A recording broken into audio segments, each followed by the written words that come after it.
want to welcome everyone to the show. This is Wellness Talk. I am George Batista, your host and your wellness advocate. Wellness Talk, as always, is a show that goes over the latest in health and healing, nutrition, and supplements. We take the mystery out of supplements and we empower you to make better choices and to hopefully live a long and healthy life. Glad you guys could be with me this week. Don't forget to go to georgebatista.com. That's where all the articles that we go over are housed. And most of the articles are fully referenced, so you can check those out for yourselves. And we actually put a lot more articles on there than I can actually go through on this show, which is good. But I want it to be a real powerhouse of information for you guys so you can check it out and you can actually search all the articles as well. Also, just make sure that you like, share, and subscribe if you like this show, and share it with your friends and family, because again, it's about empowering as many people as possible to become healthy and, again, making better choices.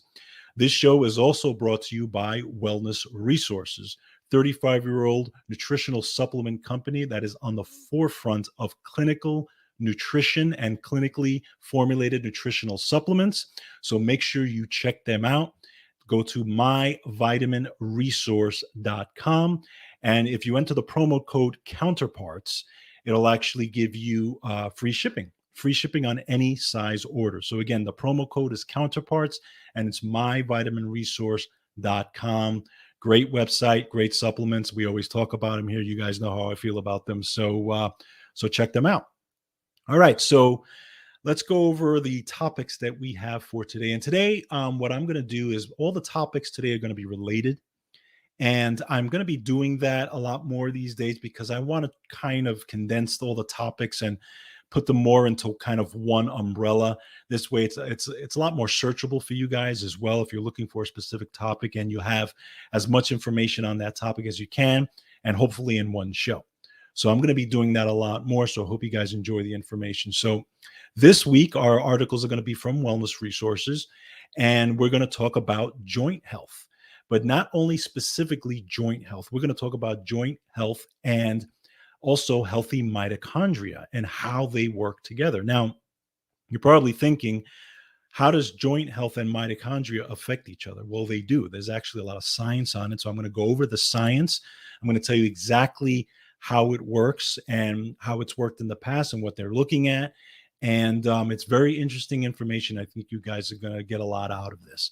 Then we're going to be talking about also how arthritis, for example, in the knee and the knee joints and that type of thing, or whatever joints you're dealing with, but particularly in the knees, when people are getting those injections, are those injections actually helpful or harmful? What are they doing? And what's the science on those injections? I'm sure, I know people in my own circles who get those injections for osteoarthritis and that type of thing. So we're going to talk a little bit about how those injections work and how they affect the knee, for example, and cartilage and that type of thing. Then we're going to talk about the 5 reasons to take collagen peptides. Now, collagen, obviously, I've talked about collagen a lot on this show. You guys can reference past, not only articles, but past podcasts on that if you want to check out all the information that I've talked about with collagen. But it's very, very important because collagen is so important to body structure in so many ways, including what we're talking about. Again, when it comes to joints, when it comes to mitochondria and all this type of stuff. So we're going to talk about, again, the 5 reasons to take collagen peptides, and that's going to lead us into the nutrient spotlight for the week is going to be on Wellness Resources collagen peptides, why they are good, what's in them, and why you should be taking them. Not only, and even if you don't have specifically osteoarthritis or anything like that, but why you should be taking them either way, just to make sure you keep your joints healthy and just your collagen stores healthy. So it's very, very important stuff. And again, I think you guys will benefit a lot from that information. So we've got a lot of stuff to cover today. So let's get started. All right, first, so let's start with, we're going to start with a little bit of history on cartilage, for example, and what they found with mitochondria and that type of thing. And again, I'm going to be referencing, I'm going to be probably talking more about the knee, for example, than most other joints. Now, you can apply the information I'm going over today to any joint.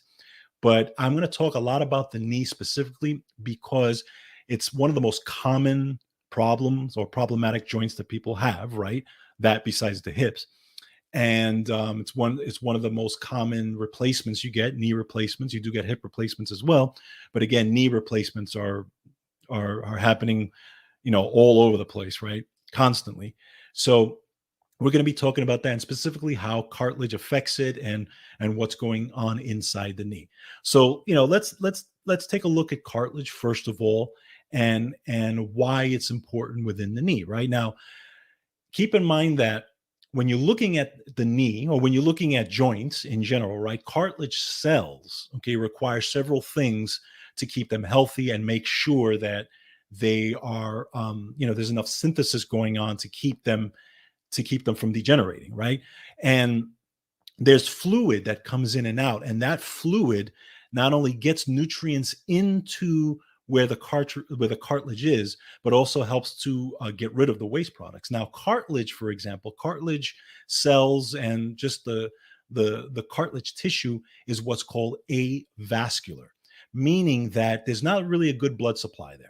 Okay, so again, movement is what gets the nutrition in and gets everything in that is needed to make sure that the synthesis is happening properly, okay, on a regular basis. Now, so if you look at the knee, for example, what is the knee really? At the end of the day, it's two bones that come together, and it's surrounded by a joint capsule. Okay, now that joint capsule is filled with what's called synovial fluid. And that synovial fluid is, again, it's a superfiltrate of blood, but what it does is it makes sure that it gets the nutrients in to the cartilage and gets it into everything that needs, that the knee needs, so the knee can keep hydrated. So it turns out that our joints are actually hydraulic. That's how they work. They work through movement, and they get hydrated through movement. Okay, so keep those things in mind when you're looking at joints in general, whatever joint you want to talk about. Okay, now let's talk about the early work when they were looking at cartilage. So in the 1960s, there was early work that was identifying what structures were seen in the chondrocytes, or the cartilage cells. And what they did was they took cartilage from rabbits, and they put them through one of those electron microscopes to see exactly what's going on in there. And obviously, a couple of things that they identified. They did identify 3 layers of cartilage. So they identified superficial cartilage, middle, and deep cartilage. Okay, so there's basically 3 layers. But when degenerative joint disease was found in the tissue sample, it was in the deep and middle layers. Okay, but not only that, okay, but these tissue samples that had the degeneration and the osteoarthritis in there, okay, they found that the mitochondria structure appeared distorted and swollen. Okay, and the deeper they went, they found the more destructed, or just the more distorted the mitochondria was. Now, remember what mitochondria is, right? Mitochondria is the energy, right? It's basically the cells that provide energy. It's kind of like the gasoline to the car. It's the motor for the cells that makes things go. It creates ATP. Well, there is mitochondria within cartilage as well. Okay, but they found that the mitochondria was getting distorted and or swollen and was degenerating. So it was very interesting. So the first takeaway to this was that they actually found mitochondria in these layer of cells of cartilage. And then the second thing they found is in the degeneration, they found that the actual mitochondria was damaged and distorted. And the deeper it went, the deeper they looked, the more distorted and swollen it was. So of course, that led to more studies. So there was more and more studies that went on and on throughout the years, especially in the 2000s and stuff like that, when they did a lot of research on it. So they found a lot of different inflammatory signals that are happening when mitochondria gets injured in cartilage. So that's interesting information, because again, you would not necessarily think of mitochondria being such a big deal when it comes to joint health, but it actually is. Now, let's fast forward now. Okay, so Now that we know that there's been significant research and there is proof that mitochondrial vitality, and also they're finding that antioxidants are critical for supporting healthy cartilage cells and chondrocytes and these types of things, and affecting overall joint health. Okay, so why does antioxidant status play a role in this? Well, here's why. During the normal course of your life, right, when you're going back and forth and doing your things in life, or let's say you're exercising or you're playing sports or you're doing whatever it is that you do, you create free radicals. You create what's called ROS, or reactive oxygen species. Okay. And basically, again, those are free radicals, or you can call it oxidation, right? And that's just, again, during the normal course of your day. This is what your body is making, and it makes inflammatory processes, right? So now, if you kind of add on, let's say, sports, you add on stress, physical, chemical, and emotional stress, because those are the stresses that we're under, right? Physical, chemical, and emotional stress, the three basic stresses. So your body's making a lot of these ROS. Now, ROS are toxic in high amounts and are released in response to these factors. Again, like trauma, obesity, elevated blood sugar, high fat diets, alcohol, smoking, again, all the toxins, all the stresses, all those types of things, just major stress, even drug interactions, right? All different types of pharmaceutical drugs, all those things create free radicals. Okay. Now, so it's been found that these toxic free radicals damage mitochondrial shape and function. Okay. This is important because what happens is, especially when you're dealing with cartilage within joints, it in turn stresses the cartilage cells, okay, or the chondrocytes, causing them to break down. So that's one of the big things, one of the big takeaways here. Now, a lot of people think, well, it's just wear and tear, right? It's just because I'm getting old and it's just wear and tear. Well, not necessarily. There's more information now coming out on this that is very critical. Now, again, here's how the antioxidant ROS system works. When all that free radical is generated, right? When you're living your life or doing your normal stuff, or when you're eating bad food and going through stressful times and all that, the free radicals are generated. What our body does, it takes all the antioxidants that we have on board and basically tries to squash all the oxidation or all the free radicals. Now, when you have more antioxidants than you have free radicals, you're good to go, right? Because you have enough antioxidants in the system to actually kind of quiet down the inflammation that's created from the free radicals. Think about it as the house is on fire, for example, right? And then you have the firemen, the fire engines, and the ladder companies that are coming to put out that fire, right?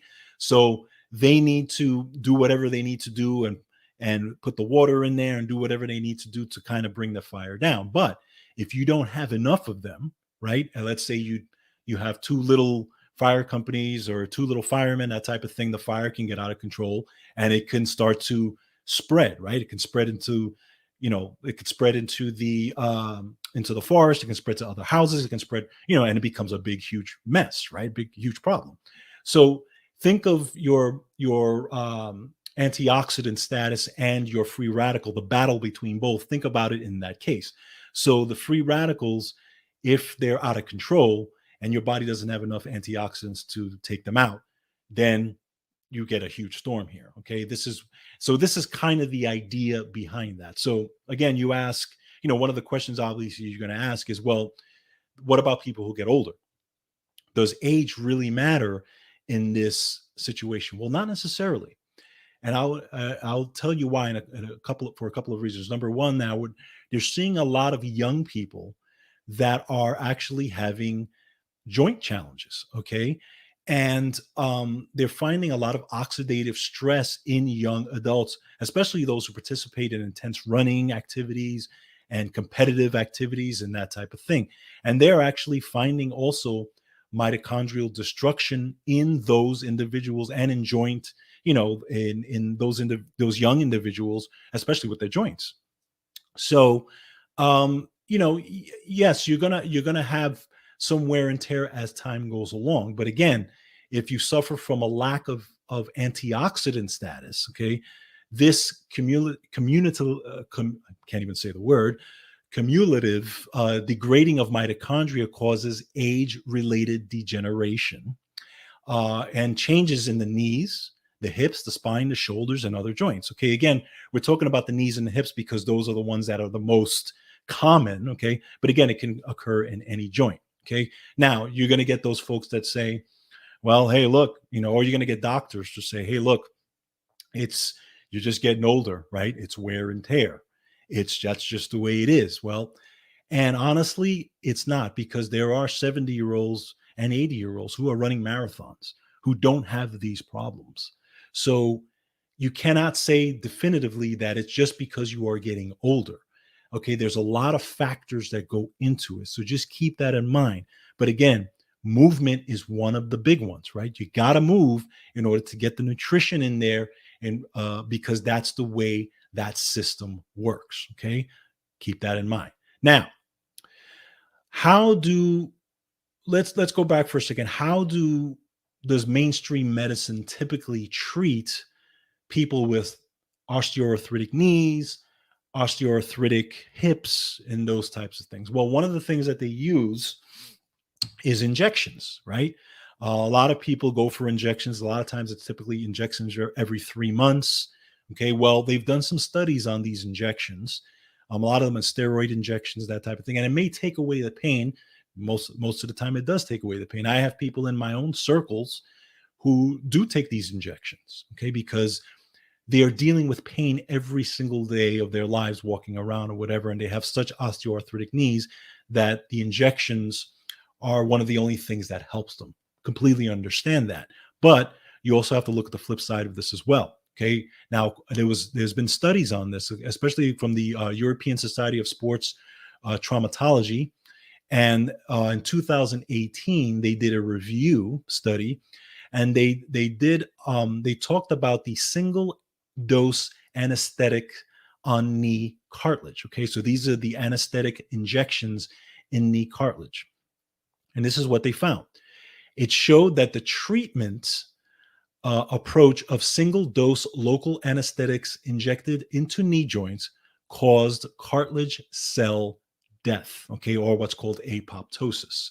So think about that. So they actually showed that it was actually killing the cells of the cartilage every time they injected. Now, the results showed that when arthritic cartilage cells were exposed to local anesthetics, and specifically they named lidocaine as one of them, the cartilage cells experience injury and damage. Okay. So, and what they found was that the cartilage breakdown occurred first in the outer layers and then was followed by progressive mitochondrial damage inside the cells. And as the damage snowballed, it then caused damage to the deeper inner portions of the nucleus of the cartilage. And the most toxic, harmful anesthetic was lidocaine. Okay. So, again, that's one of the most common ones that it's used. Now, this is what they say as well here. The authors of this study stated that single dose intra-articular administration of local anesthetics impede chondrocyte, okay, cartilage cells, chondrocyte metabolism, and should be performed only with low concentrations for selected diagnostic purposes and painful joints. Now, people go there for painful joints, obviously, right? But it's very, very, very interesting. Another study has shown that even non-steroidal anti-inflammatories, okay, the ibuprofens and the Tylenols and these types of things also have caused destruction of cartilage cells. It actually causes a destruction in what's called proteoglycan production. Now, proteoglycans are the proteins that help with cartilage synthesis. Okay, they're actually the building blocks of cartilage. So constant use of these non-steroidal anti-inflammatories, obviously for pain, has been shown to break down this production, okay, this proteoglycan production. So I know it's kind of a double-edged sword type situation with this because people are in pain. And obviously, if you're taking those injections and you're in pain, and you need those injections, and you need them. I mean, it's going to help you then from walking around and being in pain. But you should know the other side of it, that there is part of a destruction that is going on with these types of things. So just something to think about when you're looking at knees and when you're looking at joints and cartilage and this type of thing. Okay. So now, how can we help the cartilage? How can we start to get more antioxidants into the system and maybe even help the cartilage out and help the joints out and possibly even regenerate cartilage? But that's actually been done as well. So let's talk about the things that help it. So I'm going to talk about a few of the compounds here. The first one is hyaluronic acid. Next is chondroitin. Okay, a lot of you folks heard of chondroitin. Glucosamine is another one. Boswellia, curcumin, ginger, and quercetin. These are the biggies, right? These are the big ones that are not only key antioxidants, but they are huge anti-inflammatory compounds that actually help to bring down the reactive oxygen species. So I'm going to go through each of those just so you kind of get an idea of how they work and what they do really quickly. So we have hyaluronic acid. Okay, now cartilage cells supported with hyaluronic acid were found to have healthier mitochondria in studies. Okay, so hyaluronic acid, it's demonstrated enhanced chondrocyte survival and improved mitochondrial function during oxidative stress conditions. Now, another thing that hyaluronic acid does is that it buffers against oxidative stress in joint synovial fluid caused by mitochondrial distress. So when the synovial fluid got stressed due to the overall due to the overall stress of mitochondria, the hyaluronic acid actually helped to buffer that. Very, very, very cool stuff. Hyaluronic acid is one of the great compounds when you're looking at, joints and anti-inflammatory and just structure in general. Okay.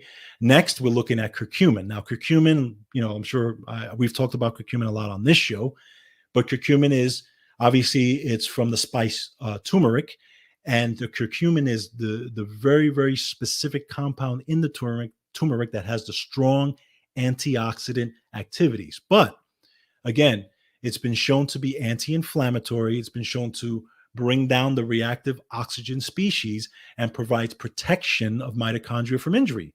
It supports the natural production of collagen, and it protects cartilage cells from wear and tear and breakdown. Okay, curcumin, fantastic for this type of thing.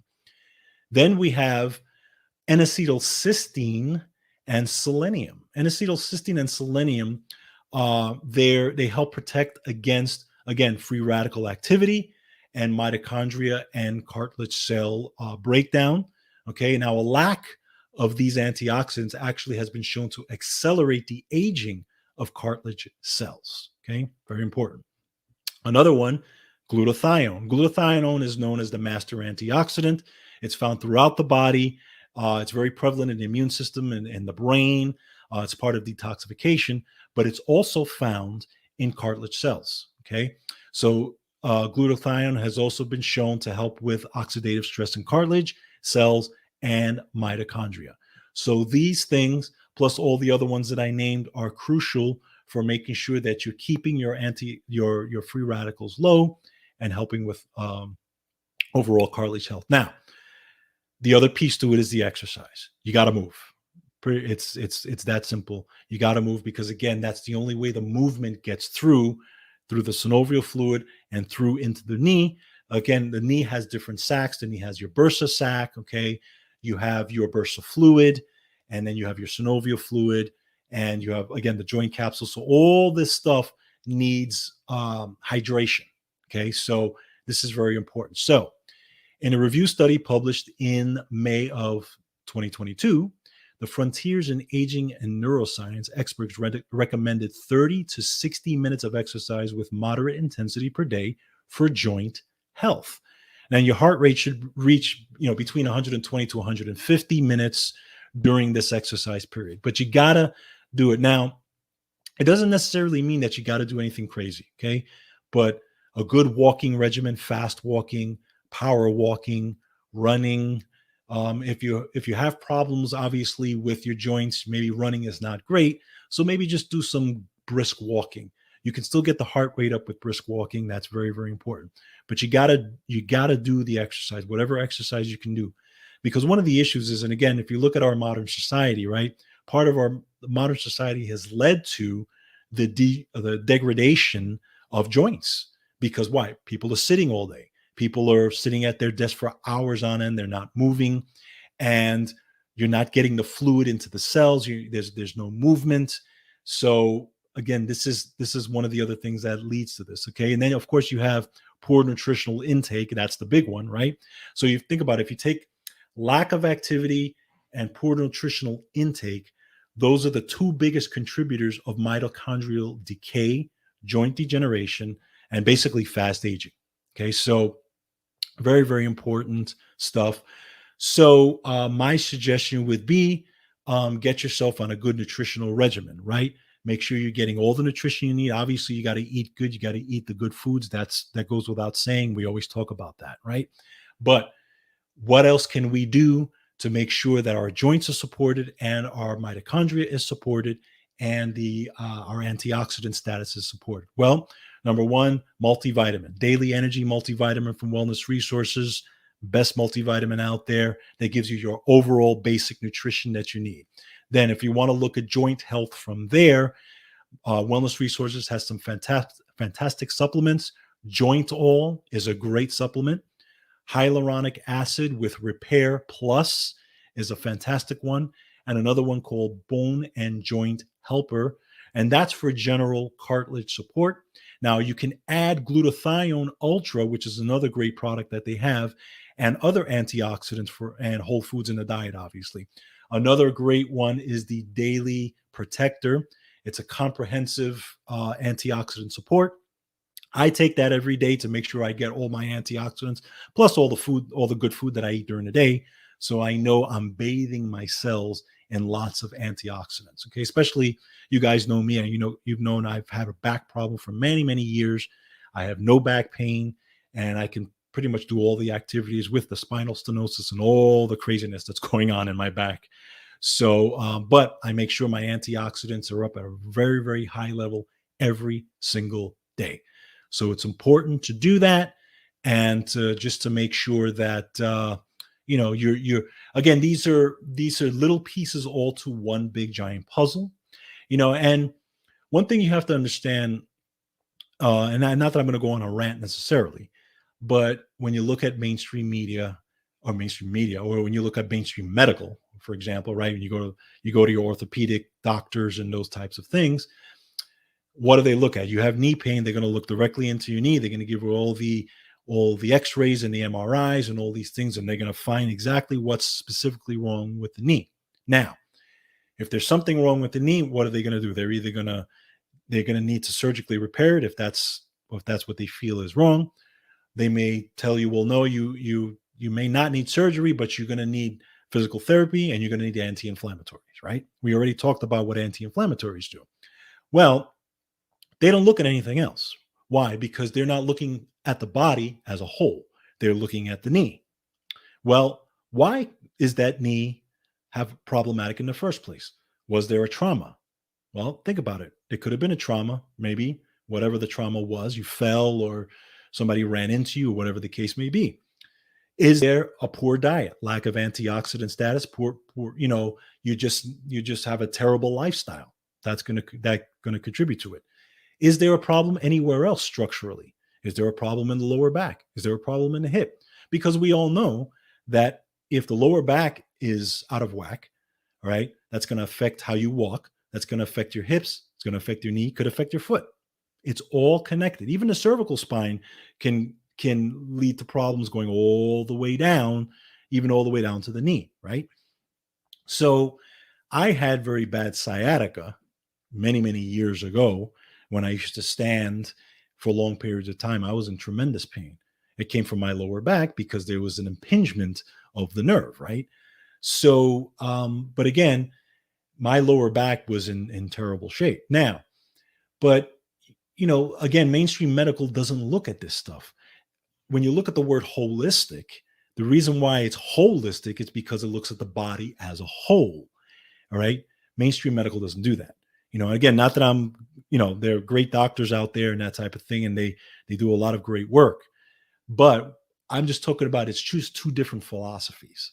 So keep that in mind when you're looking at this, when you're looking at the knee and you're looking at knee degeneration, when you're looking at knee pain, foot pain, hip pain, whatever it is, there's usually some, aside from a trauma or antioxidant status, there's something else going on. Okay. So, and chiropractors are very good at looking at this. So just some things to think about. Again, we give you all sides of the story here if we possibly can, but it's just something that you really have to kind of wrap your head around. All right. Next. So we're going to look at the 5 reasons to take collagen peptides. Again, this is from Wellness Resources. Now, again, collagen is part of this whole structure and this whole business. We talk about structure, we talk about cartilage, we're talking about joints and joint health. And that's kind of the theme here today. Well, collagen is part of that too. Okay. Now, collagen is a form of naturally occurring proteins in your body. I've talked about it before. There are many types of collagens, but it's really divided up into 4 different types of collagens. Okay. So you have type 1 that is found in the connective tissue. You have type 2 that is found in the joints. And this is the type that is typically found in the cartilage. Okay. The type 2 collagen. We have type 3 that is found in the blood vessels and in the skin. And then you actually have type 4 that's found in the kidneys and in the inner ear. Okay. So, all these different types of collagen, but you need this collagen either way. Now, so, what are the benefits of taking collagen peptides? Well, again, collagen is so important because it improves joint structure. Okay. It improves skin elasticity. It improves the strength of your hair, your nails, your ligaments, your tendon health. Okay.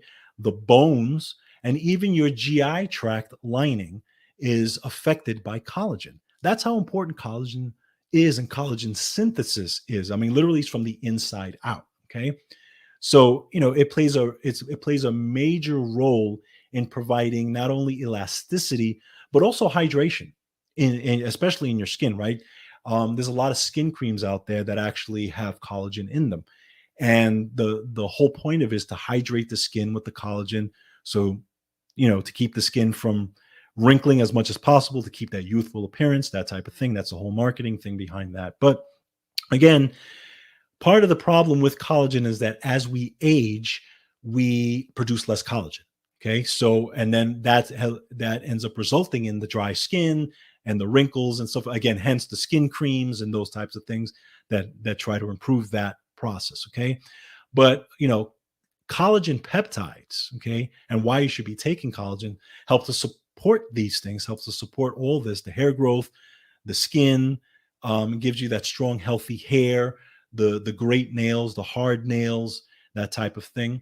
But also it helps to support the joints by helping to protect the cartilage. Okay.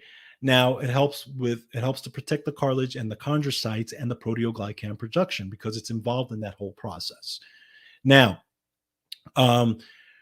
also, collagen is, again, great for healthy joints. Collagen is essential for keeping connective tissues healthy. Your colon and your GI tract are made up of connective tissues that, and supplying them with enough collagen helps to keep them strong and, it helps with, them not degenerating in any way. Okay.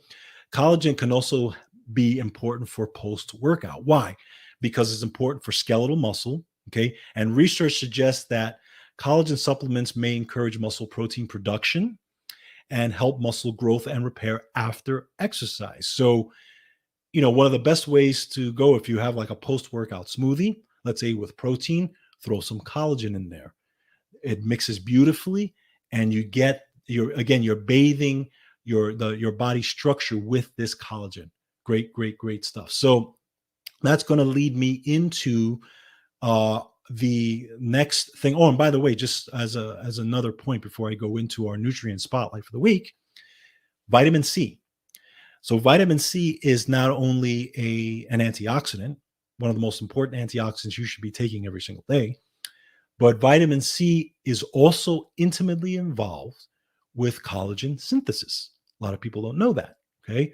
So vitamin C is part of the structure of collagen synthesis. If you don't have enough vitamin C in hand, that's going to affect how collagen is synthesized in your bodies, period. So think of vitamin C having a dual role, right? Because the vitamin C is the antioxidant, so it's going to help you with the reactive oxygen species, or the free radicals that you generate during stress, but it's also going to help you with synthesizing the collagen that is needed for your body, again, to maintain the healthy structure.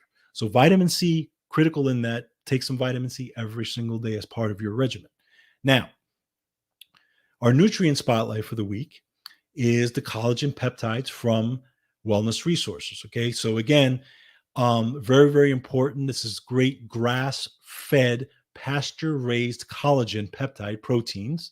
Helps to nourish the skin, the hair, the nails, and the joints. Supports the muscles, the tendons, and the ligaments. Helps to strengthen the GI tract lining.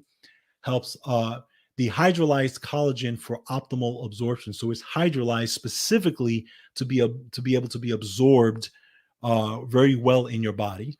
It's 100% collagen powder. There's nothing added to it. So there's no extra stuff added. There's no additives and fillers and all these types of things. And it's type 1 and type 3 collagen. So again, the collagen peptides from Wellness Resources, it's fantastic. It's high quality. It's bovine collagen peptide powder. It actually easily mixes into whatever you want to put it in. So you can put it in, whatever your choice is. My suggestion, again, if you work out, put it in a smoothie, or you can drink it in your protein shake in the morning. It's a fantastic, because the protein shake obviously keeps you full. It helps to boost your metabolism. And then you throw some collagen in there for the structure. So great stuff. Check it out. Again, myvitaminresource.com. If you enter the promo code counterparts, you will get free shipping. And by the way, Wellness Resources is having a sale on all their structure support and their joint and repair supplements is 25% off. And this is a June sale. So take advantage of that. So not only do you get 25% off of their supplements, but you'll get free shipping if you put in the promo code counterparts. Fantastic savings on that. So check it out. Again, myvitaminresource.com. So that's the story of mitochondria, antioxidants, joint health. Make sure you're keeping yourselves healthy, because again, remember, at the end of the day, the antioxidants and the movement and all this stuff is not only going to help for the joints, it's going to help for the entire body. This is going to affect the entire body, even though we were specifically talking about joints today. Okay. But just keep moving. My suggestion would be, don't stop moving. Even a little bit of exercise is better than nothing. Instead of sitting on the couch, make a point to move, make a point to walk around your house, make a point to do something, because I guarantee you're getting the antioxidants and you're moving. Once you get into your older ages, you're going to be thankful that you're able to have the mobility that you have at that point. And you're not going to have to really worry too much about having, being having all these issues and having to sit down a lot, or being in a wheelchair or whatever, walking around with a cane or whatever, that type of thing. So just some things to think about at the end of the day. Okay. So anyway, so that's our story for today. Hope you guys got a lot out of this information, and hope you enjoyed the show. Make sure that you make healthy choices throughout the week. I will see you next week. Make sure you take care of yourselves and each other. And as always, don't forget, take control of your health.